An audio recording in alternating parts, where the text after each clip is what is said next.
Compañeros, compañeras, acá estamos. Primero, y antes de presentar a nuestra invitada especialísima, quiero invitar a subir a alguien muy especial también, que es Analu. Por ahí anda, no sé dónde, no la vi. Es que está re elegante, no la vi. Que es nuestra dibujante.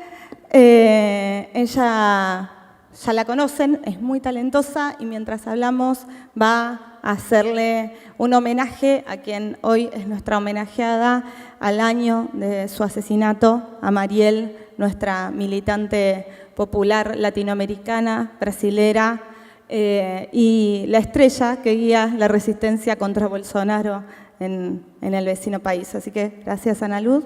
Ahí.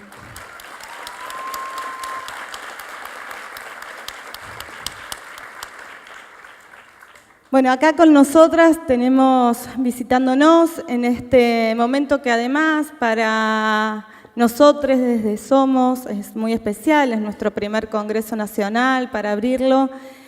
Tenemos el grato honor y orgullo de tener a una compañera que es Beatriz Sánchez, le voy a pedir un aplauso.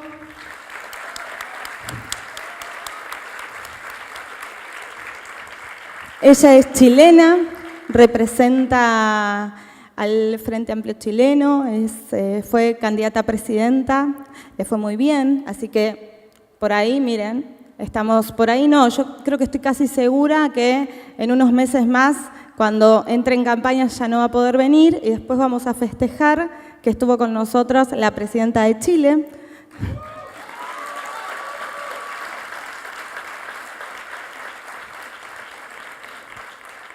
Compañera, militante de izquierda, mujer, y está con nosotros abriendo esta charla. Así que te voy a invitar. La idea es que sea una charla y que después todos ustedes y todas ustedes puedan hacer preguntas, si es que tienen, hacer algo más participativo, una conversación. Gracias. Bueno, muchas gracias, Vicky. Hola, ¿cómo están todas, todos? ¿Cómo están todes? Primero, muchas gracias por la presentación, por la bienvenida muy cariñosa. Para mí es muy importante eso, que haya cariño en las cosas que hacemos. Y estoy muy contenta, es muy bonito el lugar, está lleno además, y eso es bien impresionante de ver desde acá arriba. Y sí, yo también me encantaría que fuera un conversatorio, que es la invitación. Entonces, yo voy a hablar y yo soy buena para hablar. Yo soy periodista y me tocó estar muchas veces al frente de programas periodísticos, entonces le pego a esto de estar conversando mucho rato, así es que si lateo ustedes me hacen así nomás y yo tengo clarito que eso es lo que significa, para que pueda haber un diálogo. Yo les quiero contar a propósito de que este es un conversatorio feminista, algunas cuestiones, sobre todo que me pasaron a mí en campaña y uno se va dando cuenta de lo que significa ser mujer y ser mujer en distintos aspectos de la vida. Quiero partir por contarles que el día viernes, a propósito del 8M, creo que participé de una de las marchas más grandes que ha habido en Chile se acordaban algunas con las que marché desde la época de los últimos tiempos de la dictadura, a lo mejor para las marchas, para el plebiscito del 88. Marcharon más de 1 millón de mujeres a lo largo de Chile y marcharon por lo menos 500.000 de personas solo en Santiago. Y fue bien interesante esa marcha porque durante toda esa semana, yo diría más de eso, desde principios de año, se estaba tratando de instalar por los sectores más conservadores en Chile de que el feminismo estaba pasado de moda, de que ya había sido, que ya nadie estaba hablando de esto, que no es algo importante realmente, que las mujeres tienen problemas de derecho, pero en otras partes del mundo, así como en Asia o en África. Pero en Chile el gobierno ya se estaba haciendo cargo, porque había una agenda de mujer. Entonces, en realidad hay que cumplir ciertas cosas, pero las cuestiones estaban más o menos resueltas. Y era un tema de debate. Lo decían columnistas, por ejemplo. O sea, de hecho, un columnista en uno de los diarios de circulación nacional, justo antes de la marcha, decía en su columna, así muy suelto de cuerpo, ¿no?, que el tema de la brecha salarial o que las mujeres participemos poco del trabajo fuera de la casa era porque nosotros optábamos por tener hijos. Entonces era la libertad de nosotras, la libertad de optar por tener hijos la que hacía que tuviéramos esa diferencia salarial. Entonces era esta amplia libertad la que nos ponía ciertas restricciones. Esa era su mirada respecto a esto.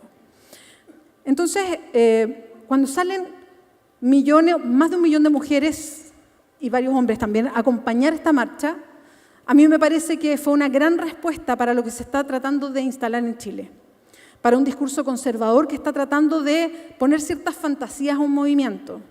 De hecho, es bien curioso cómo después de la ola feminista del 2018, se trató en Chile de ir vaciando el concepto del feminismo, porque toda la gente se declaró feminista.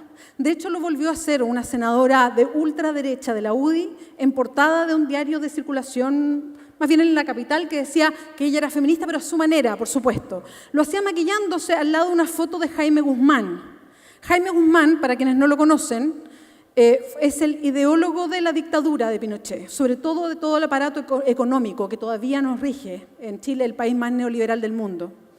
Entonces, cuando toda la gente se declara feminista, se vacía el contenido. Entonces, el feminismo pasa a ser así como una cuestión como la paz mundial, como una cuestión que todos quieren, una cuestión inocua, así como medio rosada, medio lejana, y no como la lucha política que es, que además incomoda. Entonces, hay un intento por los sectores más conservadores de ir como relativizando este término, de decirnos todos, mira, es que yo también soy feminista. En algún momento hasta el presidente de la República lo intentó, no puede decir. Después él mismo dijo que no lo era, pero en algún momento lo intentaron. Y también lo intentaron antes de la marcha del 8 de marzo, pero quedó claro que no, y que nos falta mucho todavía en Chile. Y yo quiero contarles un poco de la experiencia personal. Yo me hice feminista, y me hice feminista por cosas que me pasaron. No porque hiciera un posgrado en género o estudiara. Después, claro, uno va leyendo, va entendiendo tantas cosas, va encajando lo que pasa. Pero me hice feminista por cuestiones que a mí me pasaron personalmente. Y yo que vengo de los medios de comunicación me fui dando cuenta cómo también los medios de comunicación van estereotipando a las mujeres. Nos van diciendo cómo somos y nos van empujando a un cierto lugar. De hecho, el feminismo también, o a las feministas siempre nos pintan como que estamos en un rincón oscuro de la sala, todas juntas, enojadas y con la nube oscura permanentemente. Bueno, eso es una creación de los medios. Yo aprendo todos los días de otras mujeres, todos los días, de otras mujeres más grandes, más chicas que yo, de otras mujeres que vienen de otras zonas de Chile. Y además, como feminista, nunca he pretendido dar lecciones a nadie. Esto es una construcción conjunta, es una construcción horizontal. Y me gusta mucho porque es colectiva, porque el feminismo no es algo que uno haga sola. El feminismo es un lugar de encuentro. Y lo que hacemos como feministas es tratar de cambiar esta estructura de poder, porque si no las cosas van a seguir repitiéndose de la misma manera. A mí me pasó en campaña y me pasaron varias cosas. Lo primero que yo sentí cuando recién fui candidata era que había una cierta incomodidad permanente donde yo llegaba. A una reunión política, a una reunión con, qué sé yo, sectores X de la actividad nacional, a un medio de comunicación, por ejemplo, a una entrevista, a un panel de discusión. Siempre había una cosa así un poco incómoda y yo no sabía muy bien de qué se trataba. No me daba mucha cuenta. ¿Qué es esto? Esta incomodidad que se provocaba. De a poco me fui dando cuenta que provoca incomodidad cuando alguien se sale de la línea o de la caja en Chile. Cuando tú entras a la política sin venir de una tradición política, ahí hay algo como que no cuaja. Cuando tú quieres hacer política, cuando la política es un club que es bien cerrado en Chile, es gente que viene de ciertas profesiones, que estudió en ciertos colegios y que estudió en ciertas universidades. Entonces, cuando tú no vienes de esas ciudades, ni de esos colegios, ni de esas universidades, no encaja muy bien en lo que estás haciendo. Así que ojo con las decisiones que tomas. Si más encima eres mujer, ahí sí que estás fuera de la caja. Y te lo hacen saber permanentemente, te ponen a prueba. Y yo empecé a sentir eso permanentemente, donde iba, en el lugar que estaba, que me sometían a prueba y a test permanentemente. A ver si sabe, a ver si llora, a ver si hace pucheros, a ver si es fuerte, a ver si se la puede, a ver quién está detrás de ella, a ver quién le habla en el oído, de quién es ese discurso, ¿tiene liderazgo o no tiene liderazgo? Es un permanente que escuchamos las mujeres en todos los puestos de liderazgo que vamos tomando siempre. Siempre hay una duda instalada sobre nosotras. Pero no solo eso, habitualmente tenemos un marco de acción. Se supone que nos debemos vestir de cierta manera, se supone que tenemos que tener el pelo de cierta manera o hablar de ciertas maneras. A mí me sorprendió mucho en Chile cuando una humorista en el Festival de Viña, que es como bien popular, se subió al escenario y fue muy criticada al otro día porque habló con muchos garabatos. A los hombres no los critican, pero a las mujeres sí. Entonces tenemos que hablar de una cierta manera también, tenemos que comportarnos de una cierta manera. Me acuerdo cuando chica a mí me decían que tenía que ser femenina. Y yo siempre me he preguntado, ¿qué es ser femenina? ¿Es sentarse con las piernas juntas? Porque yo nunca me siento con las piernas juntas. ¿Es usar el pelo largo? Porque a mí me encanta usarlo corto. Nunca he entendido muy bien el concepto de ser femenina. Yo me acuerdo, y me tocó conducir un programa de televisión, y yo usaba siempre el pelo bastante más corto que ahora. Y me decían por Twitter, qué sé yo, te ves poco femenina.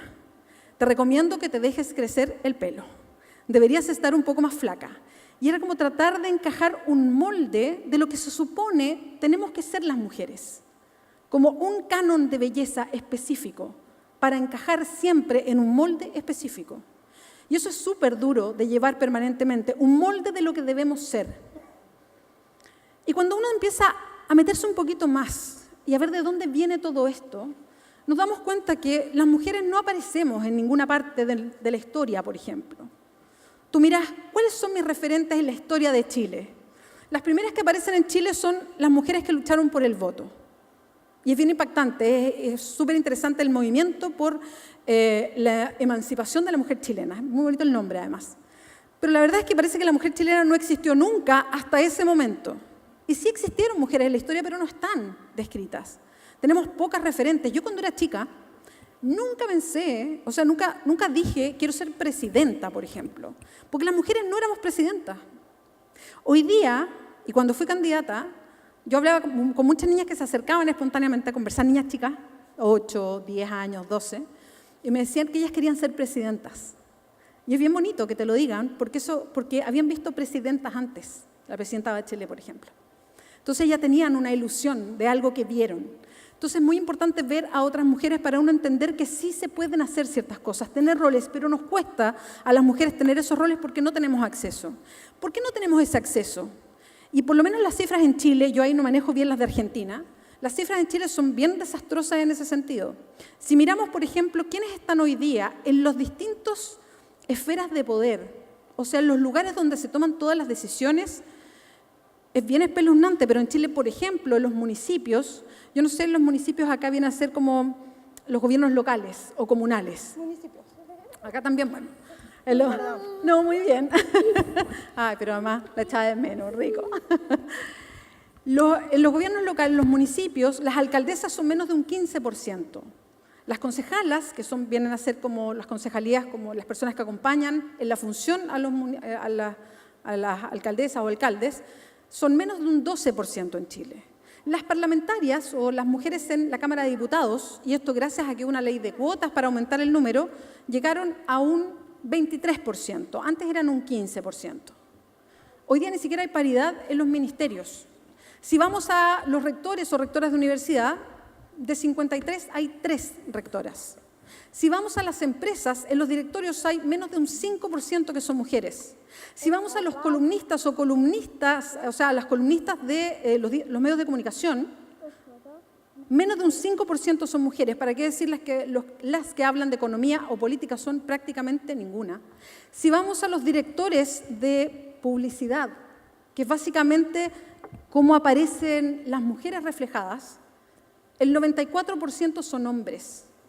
Entonces yo no sé si a ustedes les pasa, pero a mí me pasa que yo veo a mujeres en la publicidad y no me siento tan reflejada por las mujeres que aparecen en la publicidad. Entonces cuando vemos una y otra vez que en todas las esferas de toma de decisiones, las personas que están instaladas ahí no somos nosotras, bueno, es bien difícil que todo lo que he relatado antes vaya cambiando.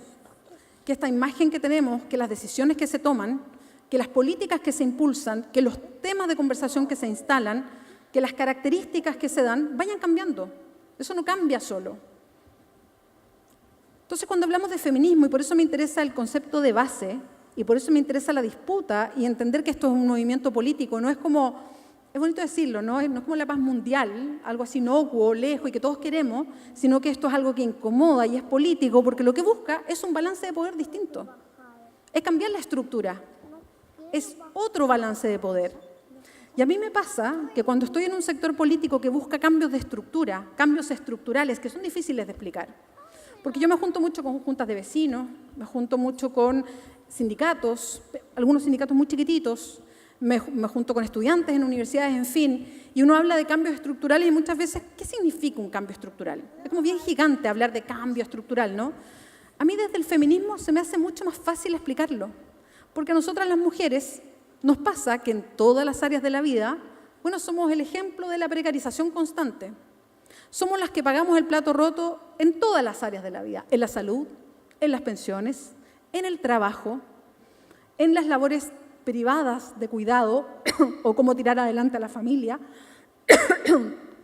en cómo se han dispuesto las ciudades, o sea, dónde están las casas y dónde está el trabajo, en el tipo de transporte que tenemos.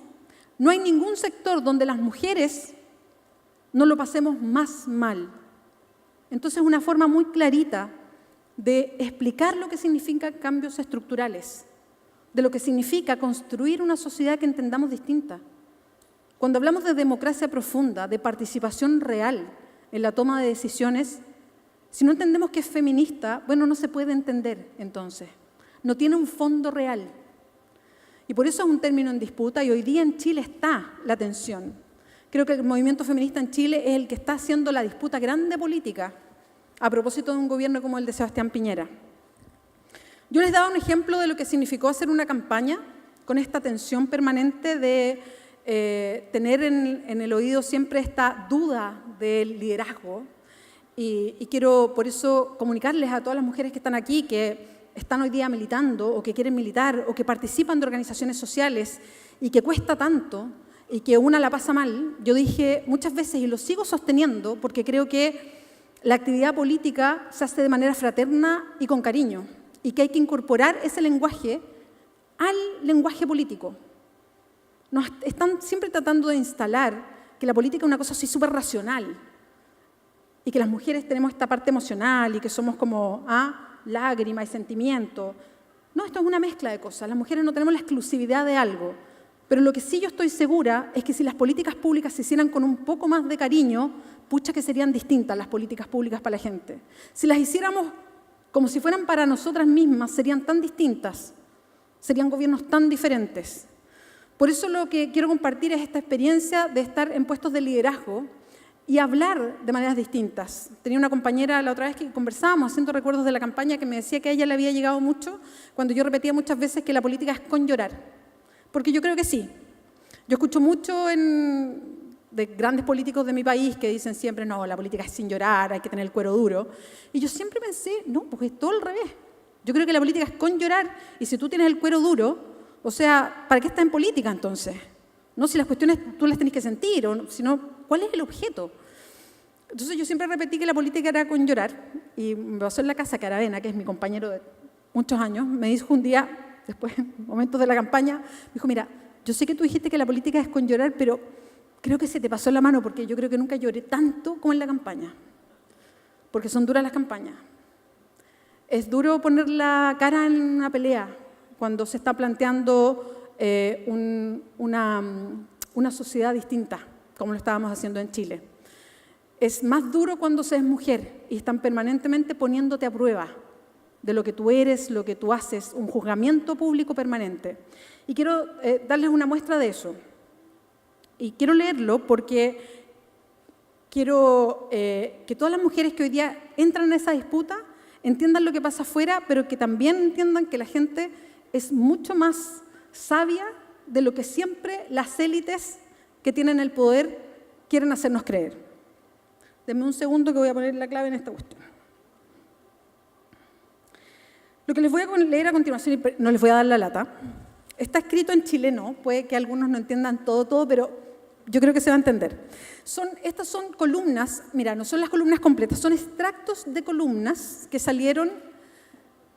Una de ellas fue una semana exacta antes de la elección del 2017 en Chile. La otra debe haber salido un mes antes. Los dos son columnistas bien connotados. Uno de ellos escribe columnas todas las semanas en el diario El Mercurio y yo diría que hoy día es uno de los como grandes columnistas de Chile. Y el otro es un columnista progresista de un medio que es más alternativo en algún momento, que se llama The Clinic. Dice así la primera: si ella actúa simplemente a las órdenes de sus mentores, su personalidad política saldrá muy menguada. Pesará menos que un paquete de cabritas. Ya no es la líder de su sector, nunca lo fue, aunque por momentos viviera la ilusión, maldita ilusión de serlo. En lo sucesivo, deberá rascarse con las propias uñas para hacerse un espacio en la lista del poder. Ya no le será útil a quienes la invitaron. Tendrá que volverse incómoda. Pobre Bea, como Cenicienta a medianoche, verá su carroza convertida en calabaza, aunque es de suponer que ningún príncipe saldrá a buscarla con un zapato de cristal. ¿Cenicienta de verdad? ¿A esta altura? El extracto de la otra. Me parece que Beatriz Sánchez, que tiene muchas virtudes, entre esas abundantes virtudes no están las intelectuales, ni está un conocimiento cabal de los problemas del país. Lo que hace es repetir en un eco agradable los diagnósticos que otros formulan, mostrando una abierta impericia a la hora de explicarlos. Se suma a lo anterior el hecho de que Beatriz Sánchez se muestra de manera casi explícita como una vocera de un discernimiento que no le pertenece y no como una líder genuina con ideas y visión propias. Ese modo de concebir la toma de decisiones transforma a Beatriz Sánchez más en un rostro del Frente Amplio que en una líder del mismo, y es probable que el electorado así lo perciba. Afortunadamente, el electorado así no lo percibió. Estos dos personajes, que son hombres blancos encorbatados mirando la realidad desde su ventana, uno se llama Carlos Peña, rector de una universidad de Chile, el otro se llama Patricio Fernández y fue director de un periódico progresista, repiten casi exactamente lo mismo, ¿no? A nosotras nos dice lo que tenemos que repetir. Evidentemente hay gente, hombres, que nos van diciendo en la oreja qué es lo que tenemos que decir, no tenemos ideas propias. Nos comparan con Cenicienta, pesamos menos que un paquete de cabritas, no tenemos liderazgo, básicamente eso se repite permanentemente. ¿Es palomitas de maíz? Pochoclo. Pochoclo. ¿Pesa menos que un paquete de pochoclo? Esa es más o menos la referencia. Poco. Claro, es como no pesa nada, no vale nada, no. Esa es la referencia. Nosotros decimos, pesa menos que un paquete de cabritas, es como no pesa nada, no vale nada, no tiene ningún valor. Entonces, estas columnas salieron poquito antes de la elección. A una mujer le dicen la Bea, pero a Sebastián Piñera los medios no le decían el Piñi y a Alejandro Guilleno le decían el Ale. O sea, a ese nivel estamos en Chile y no hay ningún problema, nadie dice nada, eso está validado así. Entonces, después de la campaña, después de mirar esto, después de darme cuenta de tantas cosas, después de vivirlas a lo mejor, después de conversarlas con muchas de mis compañeras en la campaña, bueno, uno se vuelve 100 veces más feminista y quiere contarlo muchas veces porque yo aprendí mucho en la campaña, aprendo todos los días de otras y ojalá vayamos aprendiendo juntas. Porque juntas tenemos que luchar para que estas cosas no se vuelvan a repetir ni en Chile, ni en Argentina, ni en Paraguay, ni en Brasil, ni en Perú, en fin. Para que podamos efectivamente dar vuelta a esa balanza de poder, para ir corriendo el cerco, para que las cosas sean distintas, para una sociedad que entendamos se construya distinta, porque yo no entiendo otra forma de una democracia de verdad si no cambiamos efectivamente el balance de poder que hoy día tenemos. Eso, muchas gracias.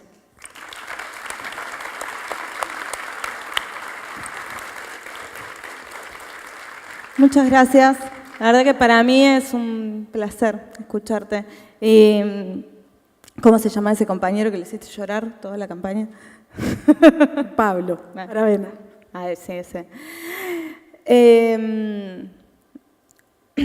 Esto era un conversatorio sobre feminismos y es nuestra forma también de empezar este primer congreso de Somos recordando a Mariel, recordándola como esa militante feminista, mujer negra, que militaba en una favela de Brasil, que luchó por ocupar un espacio de poder, de representación, y que fue asesinada por quienes pretenden asesinar los sueños y la esperanza del pueblo brasilero. Tal vez desde algún lugar. Vieron, yo soy medio marxista, pero bastante supersticiosa. Y yo creo que en algún lugar quienes se fueron nos están mirando y nos acompañan. Y me parece que toda la energía de Mariel, que no la conocí, pero debió haber sido mucha, se concentró para que en este aniversario haya algunos de sus supuestos asesinos detenidos por la justicia brasilera. Y eso se debe a la lucha de ese pueblo. Ojalá vayan presos quienes la mataron, pero no solo quienes apretaron el gatillo, sino quienes pensaron ese asesinato. Y ojalá también la historia se olvide de ese hijo de Bolsonaro que se animó a decir ayer que a Mariel no la conocía nadie hasta que no murió. Tan crueles son quienes están sometiendo al pueblo de Brasil a la exclusión y a la pobreza, que se regodean en la muerte. Y a él le queremos decir que de él no se va a acordar nadie cuando esté donde tiene que estar, que espero sea en una cárcel. Mariel entró a la historia grande de nuestro pueblo, así que para Mariel nuestro homenaje.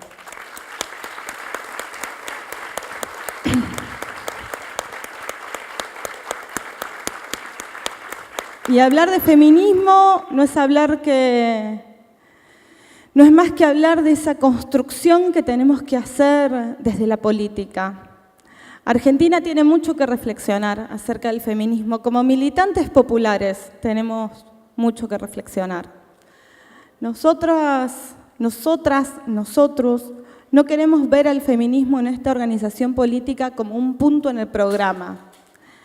Queremos que sea un lente con el cual mirar la realidad. ¿Y por qué? Porque somos una organización que pretende transformar la sociedad en un sentido de progreso. Eso significa que la brecha entre pobres y ricos cada vez sea más chica, que no haya esa desigualdad.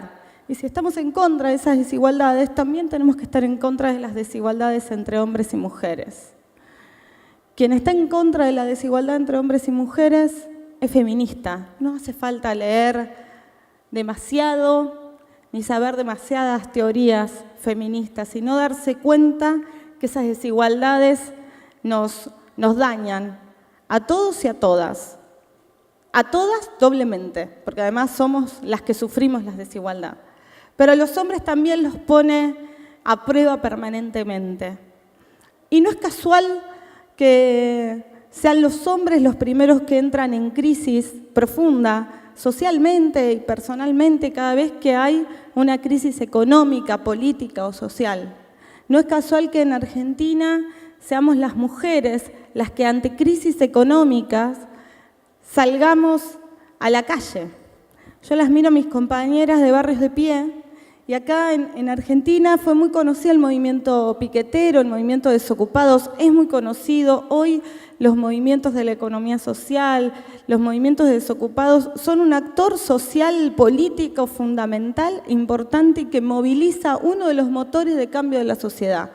Y están formados mayoritariamente por mujeres, ¿o no, compañeras? Ustedes en los barrios ven que en Barrios de Pie se organizan sobre todo compañeras que salen de sus casas a organizarse junto con otras vecinas para resolver los problemas que hay en el barrio y que el Estado no resuelve. Y llegan los compañeros y se organizan y son muy bienvenidos, pero somos mayoritariamente las mujeres. Y nuestro símbolo en nuestro país, que son las madres de Plaza de Mayo, las que salieron a ponerle el pecho a la dictadura, y había que ponerle el pecho a la dictadura, pero las que salieron a ponerle el pecho a la dictadura fueron las madres de Plaza de Mayo, no los padres de Plaza de Mayo. También por esto que construye el patriarcado, esta idea del hombre todopoderoso que tiene que proveer a la familia y que tiene que cuidarla, que genera en el hombre estas a veces depresiones profundas por no poder resolverlo, como si todo dependiera de uno. El patriarcado es bastante más antiguo que el capitalismo, pero encontró en el capitalismo un aliado, y el capitalismo encontró en el patriarcado un aliado. El patriarcado es el sistema social que rompió la alianza la colaboración que había entre hombres y mujeres del pueblo. Y el capitalismo rompió la alianza entre un sector social que pudo apropiarse de determinadas riquezas y el proletariado, los obreros. Se conocieron el capitalismo y el patriarcado, se enamoraron y siguieron caminando juntos. Encontraron la iglesia que los casó, porque la iglesia sirvió para mucho, y nos dijeron a nosotras, las mujeres, que estábamos condenadas a estar en nuestra casa. ¿Esto qué significó? No solo que el patriarcado se consolidó, sino que al capitalismo le fuimos sumamente útiles. Y eso lo tenemos que empezar a discutir también. ¿Por qué? Ustedes saben que hay un concepto que se llama plusvalía, que es el valor del trabajo que se quedan los empresarios, el dueño del capital, del trabajo del trabajador, la fuerza de trabajo. A nosotras nos sacaron hasta eso, porque nuestro trabajo lo volvieron invisible. Nosotras ni siquiera producimos plusvalía. El trabajo que hacemos, porque las tareas domésticas son parte de nuestro trabajo y producimos el 30% del Producto Bruto Interno de cada uno de los países, no lo cuentan en ningún lado. En ninguna cuenta de macroeconomía van a encontrar ese 30% que es lo que producimos mayoritariamente las mujeres en cada uno de los países, resultado de las tareas de cuidado.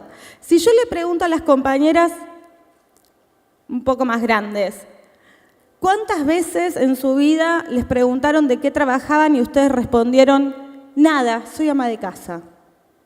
Seguramente varias veces lo hicieron. Ahí me mueve la cabeza una de las compañeras. Nada, soy ama de casa.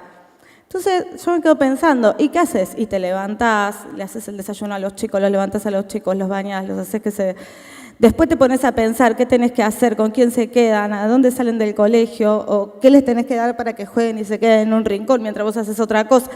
Todas esas tareas de cuidado de las que nadie se encarga, vos las haces por amor. Ahora andá a decirle a un camionero que trabaje por amor, que ningún trabajador lo hace por amor. Entonces, la idea social de que las mujeres no trabajamos y que solo lo hacemos por entrega y amor es una idea que al capitalismo le sirvió mucho. ¿Por qué? Porque se apropia de todo nuestro trabajo, de toda nuestra fuerza de trabajo. ¿Saben cuándo le empezamos a poner valor? Cuando lo tenemos que pagar. Cuando le tenemos que pagar, en general, a otra compañera precarizada y en peores condiciones, que se haga cargo de las cosas de las que no nos podemos hacer cargo porque salimos a vender nuestra fuerza de trabajo. Ahí nos damos cuenta del valor que tiene todo lo que nosotras hacemos. ¿Saben cuándo el Estado pone en valor lo que nosotras hacemos? Nunca. Pero igual sí se dan cuenta, ¿eh? No es que no se dan cuenta, no es que es inocente.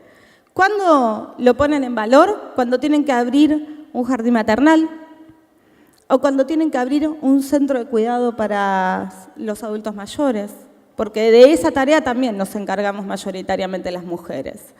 Entonces, hay dos temas dentro del feminismo que para nosotros es importante politizar y que tiene que ver con el lugar de las mujeres en la sociedad. Por un lado, la libertad sobre nuestro tiempo y las tareas de cuidado que han quedado históricamente a nuestro cargo y que hay que empezar a hacer visible. Y por otro lado, la libertad sobre nuestro cuerpo. ¿Por qué lo digo? Muchos dicen, bueno, en campaña hablar del aborto es un poco piantavotos, no te conviene. Para nosotros es fundamental, porque es uno de los derechos que tenemos que discutir. ¿De qué vamos a ir a hablar? No hablar de la clandestinidad del aborto en Argentina es lo mismo que ir a hablar acerca de algún tipo de derechos los domingos en una sociedad donde son todos esclavos. ¿De qué vamos a hablar si no tenemos la libertad de elegir sobre nuestro cuerpo? Porque la libertad de elegir sobre el cuerpo significa que quienes no creen en que puede ser una salida válida para sí interrumpir un embarazo, no lo hagan, y en que quienes sí lo creen, sí lo puedan hacer en las mismas condiciones que aquella que tiene dinero para hacerlo. Eso discutimos cuando hablamos de aborto clandestino o aborto legal. Ese es uno de los temas que tenemos que politizar. ¿Qué es lo que pasa con nuestro cuerpo y qué es lo que estamos juzgando cuando decimos que el aborto tiene que seguir siendo clandestino en Argentina? Y lo otro que tenemos que politizar es qué pasa con todo ese trabajo y ese capital que producimos, que no está en ningún lado y que el Estado no lo toma en cuenta como algo que produce valor económico. ¿Y por qué digo esto? Porque si nosotros no empezamos a politizar ese valor económico, esa economía que producimos, hay una parte que nos queda fuera. ¿Cuál es la parte que nos queda fuera? Esto que te decía un periodista, me lo anoté, la nena me llevó el cosito, pero que te decía un periodista que nosotras decidíamos cuándo tener hijos y por eso cobrábamos menos. Un columnista. Está íntimamente ligado. Nosotras decidimos cuándo tener hijos y por eso cobramos menos, porque nos tenemos que hacer cargo de las tareas de cuidado. Entonces somos menos elegibles a la hora de ocupar un puesto laboral, podemos hacer menos cursos para mejorar nuestro nivel educativo y por lo tanto profesional, nuestra carrera profesional. Podemos irnos menos afuera a mejorar nuestra performance profesional. Todas esas cosas tienen que ver con la brecha salarial, que es de algo que no se discute y que nosotras tenemos que trabajar para eliminar. La brecha salarial en Argentina y en el mundo es entre el 25 y el 30%. Entre el 25 y el 30% menos cobramos las mujeres que los hombres en una sociedad. Esto genera muchos resultados. Primero, somos las que tenemos los trabajos más precarizados, somos las más pobres, las que primero abandonamos nuestros estudios, no solo los estudios universitarios, sino también los secundarios. Y es de las diferencias que hay que abordar, tal vez la que viene siendo más difícil de resolver. Ustedes saben, yo ya lo conté algunas veces, pero hace un año y medio, fui invitada a Costa Rica. Y ahí en Costa Rica tuve la suerte de conocer a una mujer también muy inspiradora, que se llama Sandra Huntsman, que la pueden googlear porque la verdad es que tiene una vida que es digna de conocerla. Ella es la primera mujer que es parte del directorio de la NASA. Es costarricense, es ingeniera electrónica y pudo estudiar en Harvard. Siendo de una familia muy humilde, una familia rural, de una de las comunidades más vulnerables, más pobres de Costa Rica. Ella es hija de una mujer que fue violada por su padre y ella es el resultado de esa violación. Y su madre fue engendrada por su abuelo. Y con esa historia encima, la madre de ella nunca pudo formar familia. Nos cuenta, Sandra, que cuando fue el alunizaje, estaba en la casa de un vecino porque no tenía televisión en la casa.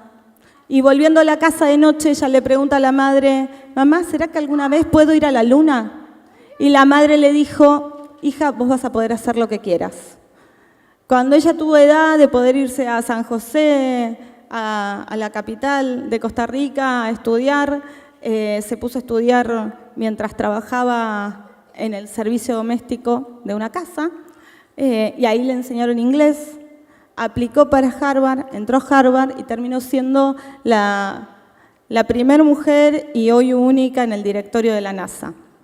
Ella está encargada de la misión humana en Marte. Y con ella tuve que dar una charla hace 1 año y medio en Costa Rica. Entonces, obviamente, yo no sabía de qué iba a hablar, suponía que no de ingeniería, pero igual me puse a preparar la charla. Me puse a estudiar un poco de economía.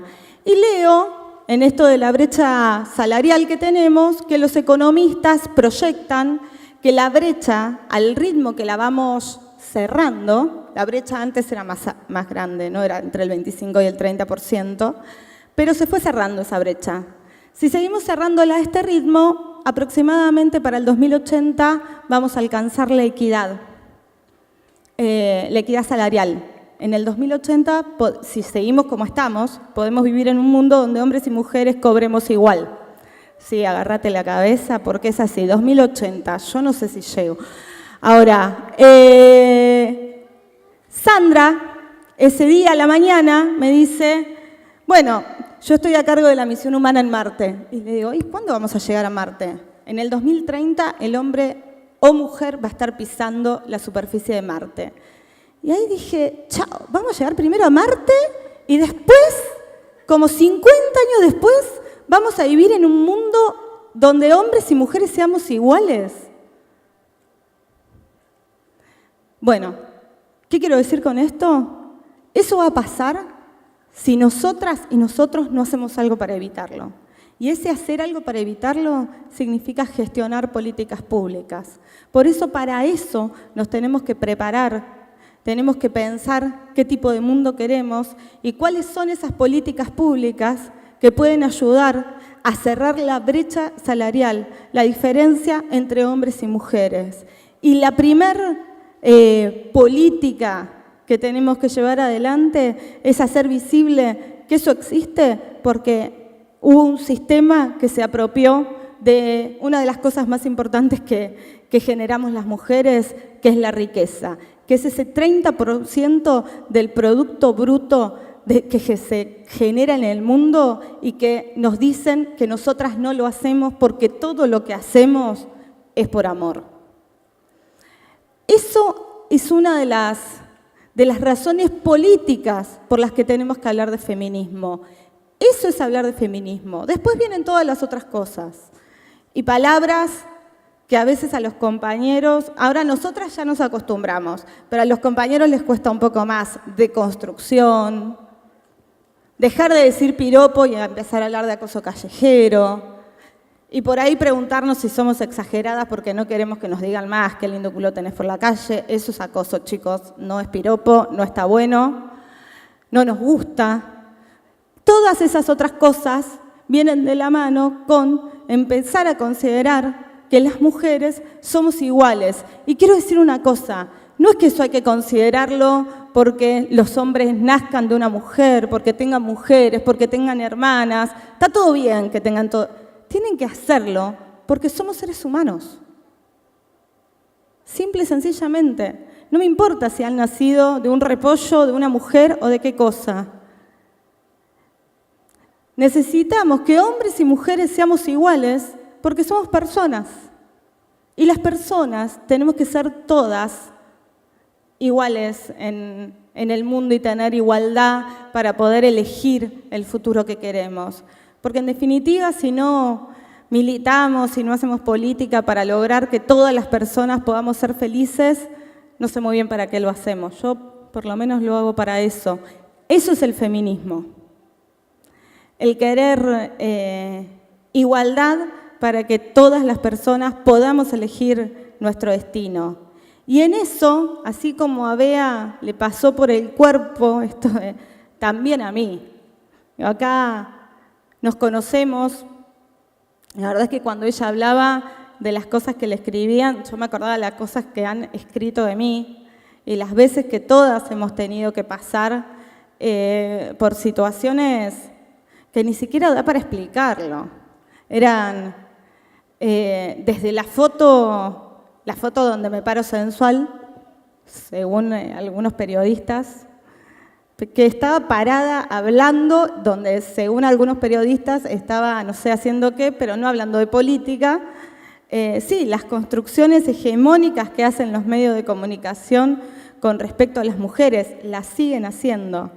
Bueno, eso es lo que hay que combatir, porque simbólicamente el lugar de la mujer en la política lo que hace es modificar también el lugar de la mujer en la sociedad. Entonces, para nosotras, el poder discutir desde las entrañas, desde el cuerpo, qué tipo de sociedad queremos tener, qué tipo de políticas queremos ser, es importante. Ser feministas no es una anécdota, no tiene que ser una... No sé si no tiene que ser una moda, iba a decir no tiene que ser una moda, pero que venda un poco, después les explicamos lo que es. Después que expliquen ellos por qué se dicen feministas. A mí la masividad y que hoy el feminismo no sea considerado más una mala palabra o algo que no puede decirse, me parece que es fundamental. Porque es algo contra lo que tenemos que pelear todos y todas. Por ahí veo un compañero, no sé bien dónde está, no lo voy a mandar al frente igual. Pero en algún momento, ¿se acuerdan cuando en un momento un ministro, quien era ministro de Economía, yo pregunté el número de la pobreza y no se medía? Entonces, en lugar de responderme que no se medía, por qué no se medía, me dijo, si querés fama, anda a ponerte plumas. Y un compañero me dijo, bueno, pero no hables de machismo, acá la discusión es otra cosa, no hay que hablar de machismo, pues si no quedas como muy feminista. Y sí, hay que hablar de feminismo y hay que hablar de machismo, porque esos son los dos sistemas sociales, uno que es con el que queremos terminar y el otro que es el que queremos tener, no para cambiar el lugar de la mujer y que las mujeres pasemos a dominar, sino para cambiar el lugar de la mujer y el hombre y empecemos a vivir en una sociedad de iguales. Eso es lo que un feminismo popular tiene que construir, esa idea, ese sueño de sociedad que nos sirve para caminar, que falta mucho, falta un montón, pero el sueño nos sirve para ir siempre un poquito más allá. Gracias.